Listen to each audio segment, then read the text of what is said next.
Jerry Jones, he's up there and he's asked the question and he says, I have no urgency to get the CeeDee Lamb deal done.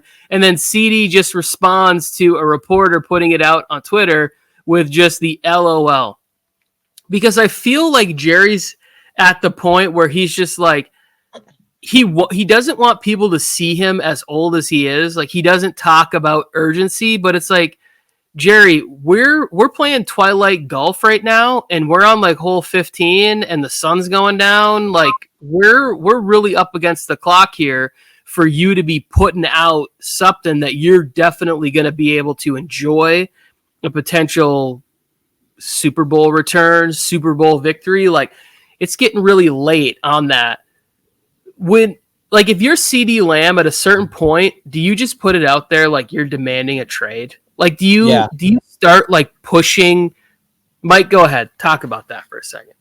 I mean, I don't understand what the hell the Cowboys are thinking as an organization. We can just throw Jerry Jones' senile ass aside. Let's just talk about them as a team in that meeting together. I know he's maybe still running this thing like a dictator, but are people just like kissing his ass and yes man in this dude? Well, what is going on? Because it just makes no sense to me. Of Micah, Dak, CeeDee, it should be so obvious to the team that they have to get this CeeDee Lamb deal done. And Jerry, the price. There you go. The price is just going up. It's like every day the price goes up just a little bit. Like, CeeDee Lamb doesn't give two shits about any kind of fines or anything of how much money he's going to make. Go ahead, Joe. This is why I sent Fernando the link right now. Fernando was standing in front of Jerry Jones yesterday at practice when this question was asked him. Fernando recorded this very interaction that we're talking about. Fernando was there. And I don't know, maybe he'll get mad that I said this, but he said he couldn't stop laughing when he heard Jerry Jones's reaction.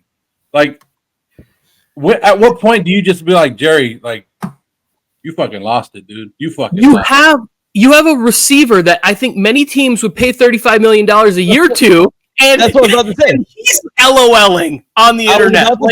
I think any team that doesn't have Justin Jefferson or Tyreek Hill or just aren't absolutely set at wide receiver will be interested the second CeeDee Lamb becomes available via free agency or a trade. They will pay first-round picks. They will pay second-round picks. They will pay $30 million.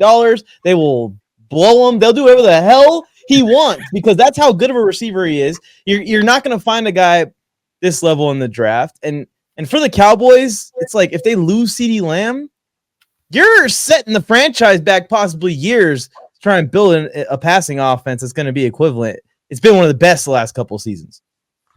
Yeah. And Fernando goes and he watches Quentin Johnston. He watches DJ Chark every day. Imagine a guy like watching CeeDee Lamb every day and going, we're not going to pay that guy when there's other wide receivers that aren't up to his level. Damn. Did I just take another shot at I don't mean to do this. I'm sorry, guys. Like, sometimes it just happens. I don't know. They're not the receivers you just named are not in the class of CeeDee Lamb, so I don't know why we're going in that direction at all. We're like if you're the Cowboys and you're in this situation where it's like, okay, we have the resources, and they clearly do because Jerry's worth so much money. Whether it's like the net worth of the organization, real estate investments, whatever it is, like Jerry can spend money, and yet for some reason he's not. The only thing that I can think of here is that Jerry wants to have this great big homecoming at some point where he's like, look what I did. I just made Dak the highest paid quarterback in the NFL. I just made CeeDee the highest paid wide receiver in the NFL. But when you think about it, it's like, yes, it's a splashy headline right there. But at the same time, it's bad business for you. Like, why are you constantly trying to say, like, everything's bigger and better in Texas, including our mistakes and the salaries we're paying these people? Like, it's insane that you weren't getting these deals done sooner. Why are you waiting so long? I just don't get why you play with fire. He's literally just playing with fire, Tony. He's playing with fire. These guys are going to start talking to each other. Like, for example, Hollywood Brown and CeeDee Lamb, it's just cryptic stuff, and this might just be some little thing that CeeDee's doing to send a message to the Cowboys, have set the same profile pictures on Twitter of each other together. No one wants to see anything like that even come close to happening, but just like giving CeeDee Lamb those thoughts in his head, like, oh, maybe I will talk to a couple of the other quarterbacks I'm friends with around the league. Maybe I will talk to some of my old college teammates, and we could match our profile pictures to fuck with the Cowboys. But who knows what's going to happen here? And I keep saying the same thing for Micah, because Micah is not a Cowboy. He's not rocking a legacy number for the Cowboys right now like CeeDee is. You guys are forgetting it, Mike. You guys are forgetting what we talked about, what Jerry had told you. It's the option play. He hasn't pitched it yet. Just give him a second. So stupid, bro. He's getting closer and closer to the sideline, and he's about to make that pitch. But Jerry is really good at running that option.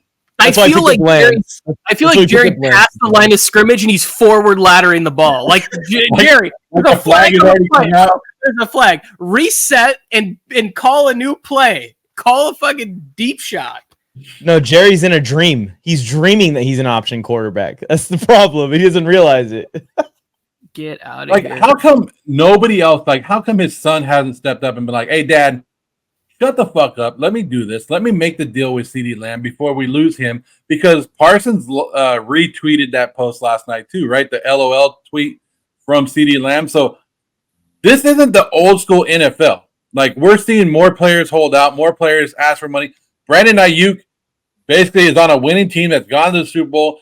He's getting offered money, but it looks like he's willing to take the same deal to go somewhere else just to prove the point. Like, these players don't care anymore. Like, sometimes it's about the money, sometimes it's not. It's about being respected. And if you're not going to show the respect, they don't want to be a part of your organization. Because at one point, is CeeDee Lamb going to go, you know what? I wanted to come back at $32 million, not even be the highest paid player, but now you're just straight disrespecting me every time you get a chance.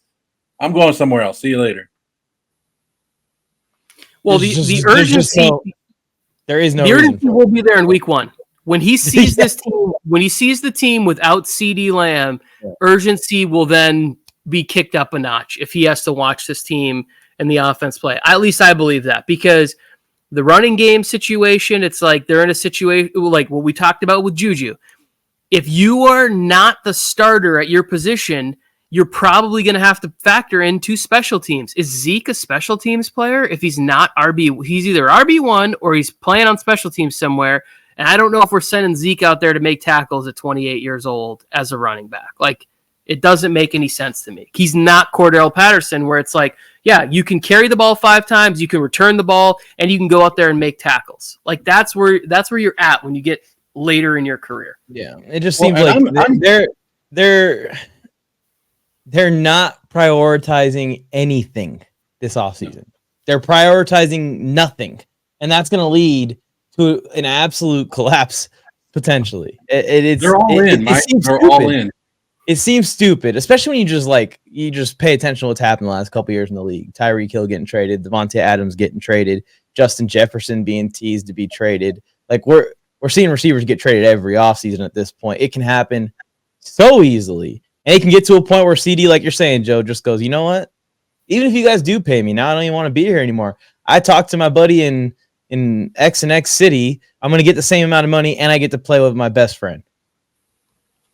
Yeah, we act like tampering doesn't happen in the NFL. CeeDee Lamb's agent knows what he can get from other teams. Like, he has a list of it going, hey, if you trade us here, we got this. Like, if the Patriots were willing to give up a lot for Brandon Ayuk, you don't think they're willing to do the same deal for CeeDee Lamb? Definitely. Anyone who's interested in Ayuk is going to be interested in CeeDee, because he just brings that next level of wide receiver to your team that we haven't seen Brandon Ayuk kind of like fully show yet. I definitely think CeeDee Lamb's mark will be higher. Maybe the Cowboys are fooling all of us, guys. Maybe this is all part of their plan, and they realize, like, hey, we're going to have to let go of the franchise quarterback. We're going to have to rebuild a little bit. Let's get a lot of picks for Micah and CeeDee. Let's franchise tag Dak, and let's trade him and get some picks as well. Like, maybe they're playing the long game here, and they're just going to trade all these guys once their contracts are running out. Okay, even with CeeDee Lamb on the Dallas Cowboys, do you see them as Super Bowl contenders this year? To me, without CeeDee Lamb, no. I think that this is a freaking 7-win team or a 6-win team. That's how big of a player and big a difference that he makes for the offense. If the Cowboys have CeeDee Lamb this year and they're in the NFC, you're not telling me that they're one of the 4 best teams in the NFC? I didn't say best teams in the NFC, because I mean, anybody could be a best team in the NFC. That's how shitty that conference is. But I'm saying a Super Bowl contender, like legit. Like, would you put him as one of your top fours to be like, yeah, I could. If I was going to bet, I'd say the Cowboys would win the Super Bowl. Top four? Like, I would go. No, I don't think so.